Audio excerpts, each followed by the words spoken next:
As I'm getting older, chip upon my shoulder, rolling through life, you roll over and die. La la la la, la la la la, la la la la, oh.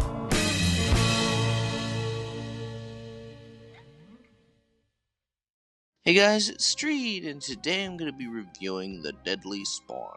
I first discovered this lesser-known B-movie through James Rolfe. I was about 10 or 11 at the time, and shortly after I gave it a watch back then, I completely forgot all about it and only remembered fragments of what happened. So being in the mood for gory 80s B-movie trash, I decided to give it a rewatch, and I can understand why I forgot about this film in the first place. It's so hideously padded and unbearably boring whenever the creature's not on screen. All the characters, aside from Charles, are dull and uninteresting. The acting is painfully wooden, even from Charles George Hildebrandt, who played my favorite character. At the very least, it seemed like he tried. Everyone else just brought nothing to the roles they were given. The film's very poorly paced, and there are so many scenes that drag on endlessly. Even after the main creature's been killed, the film still meanders on. The audio quality is quite muffled too. It's very hard to hear what anyone's saying, which also hindered my enjoyment. While Hildebrandt's acting is a bit stilted, I liked his character Charles. I related to him. I wish he'd been in the film more and stopped wasting time with the other characters with barely anything to contribute. I liked how resourceful and collected he was when taking down this voracious creature. The soundtrack's not all that memorable, but it works for the movie, and it's quite effective in a few of the more suspenseful scenes.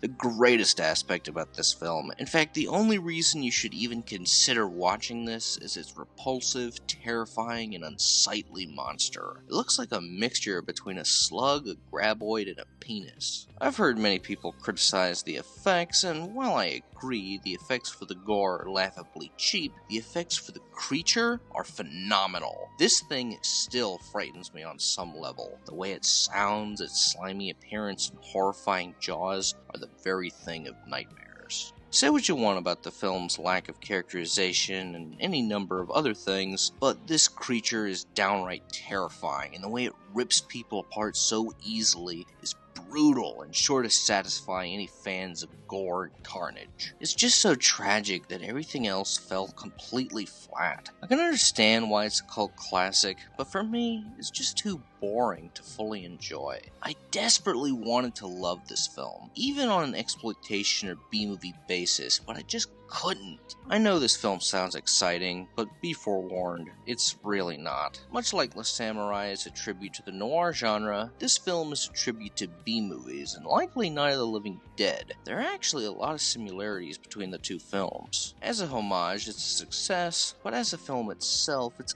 undeniably an inept misfire. The shocker ending didn't make any sense either. None of the creatures were shown to eat so many people to get to that size, so I suspect it was nothing but a last-minute decision to further pad out the runtime, but it comes off as unnecessary like the final shots of Maniac and Prophecy. Overall, The Deadly Spawn is a B-movie of great promise, with impeccable gore, a terrifying creature, and a likable semi-protagonist. But its insipid characters, agonizingly wooden acting, and sheer unbridled boredom let it down immensely. I think this will be the last time I watch it. 4 out of 10.